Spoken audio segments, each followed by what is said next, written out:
Arsenal. I mean, you guys are just one of the most confusing clubs ever. I can't seem to figure you guys out because every single time you get an advantage, you just somehow fail to, I don't know, you just somehow fail to surprise me. Today, we saw what happened. We saw Manchester City got beat by Manchester United in the derby, and Arsenal could have easily been 9 points clear at the top of the table. But yeah, obviously me, I'm not an Arsenal fan, I'm not a City fan, I'm not a United fan, I'm a Chelsea fan. And yeah, we beat Brentford 2-0 today, but I don't care. Our season is out the window. We sacked Enzo Maresca, I don't even care anymore. I just want to place top 4 and that's it. But our rivals Arsenal, I don't want to see them win the league. It's that simple. When we played City, I was upset that Enzo Fernandez scored in the last minute, man, to deny Man City of those extra 2 points. But a part of me is just so shitty that every single time Arsenal, somehow get a chance to build a gap or go miles ahead and maybe win the league, they always bottle it.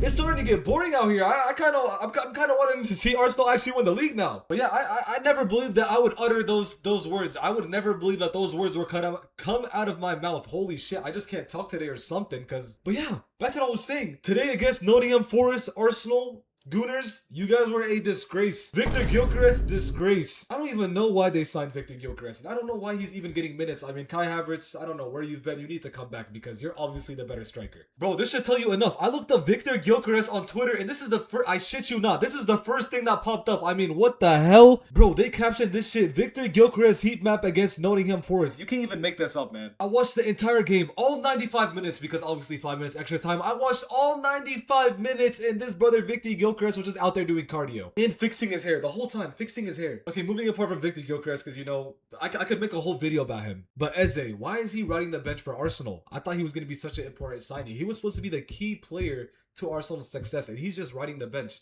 What's going on there? Apart from that, I can't lie, Arsenal has been pretty solid. I mean, their defense came back. I mean, Gabriel came back, and Nottingham Forest had 0 shots on target. If any specific part of Arsenal's team wins them the league, then it's obviously going to be their defense, because I can't lie, as a Chelsea fan, as much as I like to hate on Arsenal, their defense is simply insane. I also did forget to mention that Madueke started the game today instead of Saka, and I feel like that was just a dumb decision, because the moment Saka came in, he put on so much pressure. But anyways, today they decide to tie Nottingham Forest 0-0, and that 9-point gap is now a 7-point gap, with City right behind them and Aston Villa. So what does this mean for Arsenal? Well, they haven't won the league just yet because we just reached the halfway point, so there's a lot of football still to be played. But for the first time this season, I do want to come out and say I do think that Arsenal is going to end up winning the league. It hurts me so much to say that because as a Chelsea fan, we've been struggling lately, and yeah, I mean, I really do think that they have what it takes to win the league because Man City is obviously not showing that they can put up the pressure. Today, Manchester City, a squad who just signed Mark Guehi yesterday from Crystal Palace, just was very disappointing. Ryan Cherki, who had a message to Manchester United before he even,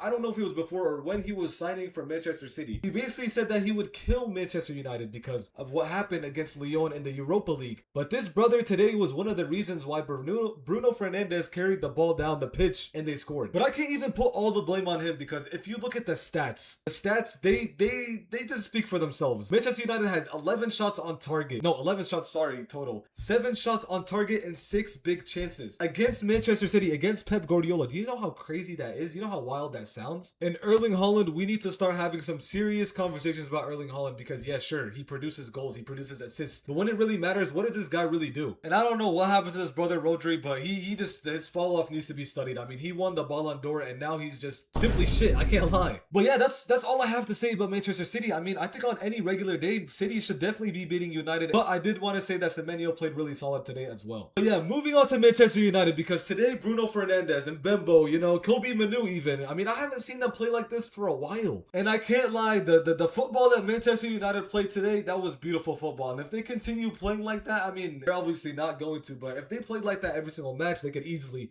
win the league. But shout out to Michael Carrick. I mean, he has been the biggest difference maker, obviously the new manager at Manchester United after Ruben Amorim. So he really proves to us that Ruben Amorim, he really was the issue. If Michael Carrick continues to, get United to play like this, make some more key signings, this team could look really dangerous in the near future. So yeah, with United United beating Manchester City, obviously, this plays a big role in the title race because now Arsenal are, instead of being 6 points ahead, now they're 7 points with this win. I know it might not seem like a big deal that Arsenal picked up an extra point, but I'm gonna let you guys know. When you're in a title race with Manchester City, every single point matters. And now from going to just 2 wins to catch up with those 6 points that they were at, now Manchester City need 2 wins and even a tie. So yeah, it is a big difference. But yeah, that's basically all I have for you guys today. I mean, I just wanted to come on here real quick, kind of yap about the title race, kind of, you know, talk about the kind of situation we're in. So if I did miss anything in this video, I do want you guys to comment down below what I missed, kind of your thoughts. Who do you think is gonna win the Premier League? I wanna hear all of it. I also did want to mention I've been making a lot of, you know, short form content, TikTok and both Instagram. So check out my description if that's your thing. But yeah, I'll catch you guys in the next football video.